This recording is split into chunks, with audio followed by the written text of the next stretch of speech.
Welcome to this video where we would want to talk about Spring Boot Startup Parent. So we'll talk about what Spring Boot Startup Parent is, what are the important features, and when to use Spring Boot Startup Parent. Those are the different things that you would want to learn in this specific video.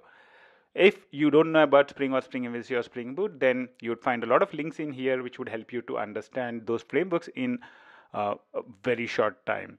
So I would recommend you to watch those videos if you are new to Spring or Spring MVC or any of these frameworks that are listed in here.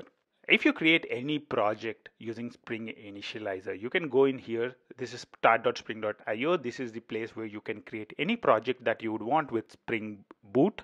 So let's say you want to pick up any project with Spring Boot. Let's say Maven project, specify a dependency, specify a group and an artifact, and then you can choose whichever dependency you would want. Let's say web and click generate project. You can open that zip file up, and inside that zip file would be a pom.xml. If you open that pom.xml, at the top of any pom.xml would be something of this kind, a parent. So what is a parent pom? Basically, just like a class can extend another class, a pom can extend another pom. So let's say, what are the kinds of things that I would inherit typically? So typically for child projects, you'd inherit configuration. So what Java version is configured, other properties, what encoding is configured, and all that kind of stuff that you would input. Second thing is dependency management. So the parent POM can say, I want to use 4.2.5 version of Spring. I want to use 5.2.x of Hibernate validator. And when you are using this dependency, exclude this dependency. That's dependency management. So you can do dependency management in the parent POM. And if a child POM inherits from that, it would inherit the dependency management as well. Also, you can do default plugin configuration. So if you look at typical Maven project, it uses a number of plugins, Surefire plugin, jar plugin, var plugin, a lot of them. So you can provide the default configuration for all those plugins in your parent POM, and you can use that in your child POM. So those are the different kind of things that you can typically specify in your parent POMs.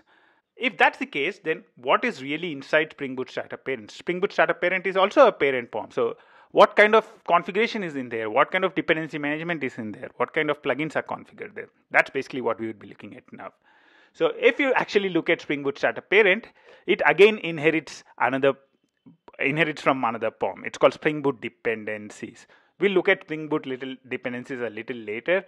So let's now see what's inside Spring Boot Startup Parent. So one of the things which is in here is Java version. So you can see that Spring Boot Startup Parent for this specific version of Spring Boot is specifying a default version of 1.6. So if you want to override that, you can override it by having a property defined in your own project POM saying java.version 1.8. So I want to use 1.8. The other things you can see is like the encoding you can see in here, and also the Maven compiler source and the target. So if you want to override those, you can have the same property in your property file, in your pom.xml, and override that value in there. So these are the defaults which are coming from Spring Boot Startup Parent. Other than that, Spring Boot Startup Parent also specifies the default configuration for a host of plugins. I'm just including a couple of snippets in here: Maven failsafe plugin, Maven jar plugin, Maven Surefire plugin, but there are a lot of other plugins that are configured by default. So those are the two things. We saw that Spring Boot Startup Parent inherits from Spring Boot dependencies, right? So what is in Spring Boot dependencies? If you go and look at Spring Boot dependencies, it's basically dependency management for all the projects related to Spring Boot. So the thing is, when you start a new project, the toughest choice to make is which frameworks you want to use and which versions of the frameworks you want to use. It takes a long time. Let's say I'm using Spring version 4.5. So what are the compatible jars with that? Typically, it takes a long time for figuring that out. So with Spring Boot, you don't need to make that decisions. Those decisions are already made for you, and the best possible combination is configured in Spring Boot dependencies. So you would see that these are typically really good, well-working combination of frameworks that are configured together. So You can also override them. I mean, it's not like you cannot override that. So if I want to use a Hibernate version 5.2.5, then I can take this and I can say I want Hibernate validator 5.2.5.final. I can include in my POM a property of that then I would be starting using the 5.2.5.final version. But the great thing is Spring Boot dependencies, like Spring Boot basically looks at all these jars, make sure that they are compatible with each other. So Spring Boot would make sure that this version of Spring Hibernate validator is compatible with Spring MVC version, which is used in there. And this version is also compatible with the Tomcat version, which is in here. It would be compatible with the Hibernate version, which is in here, and all that kind of stuff. So at a high level, what Spring Boot starter parent defines is a dependency management. So what are the dependencies that are present and what are the versions of each dependencies. The second thing it configures are the plugins. So what is the default configuration for all the plugins? The third thing which it configures is the default Java version, default encoding, and things like that. So I would really recommend you to open up the Spring Boot starter parent and take a look at it. You'll find it very, very interesting.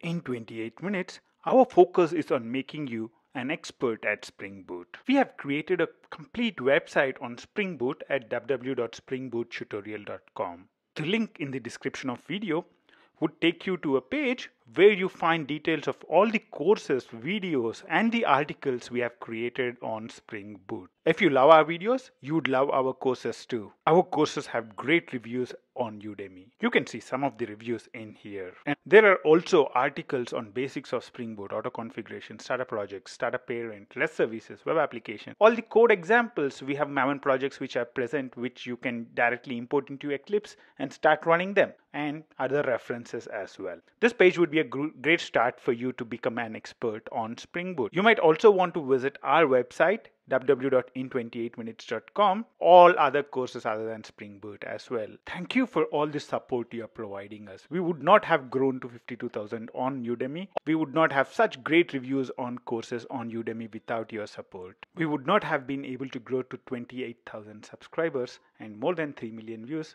without your support. We want you to learn and make best use of all the courses that we have. Good luck, and I will see you in the next video or the course. Until next time, here's Ranga from In 28 Minutes signing off.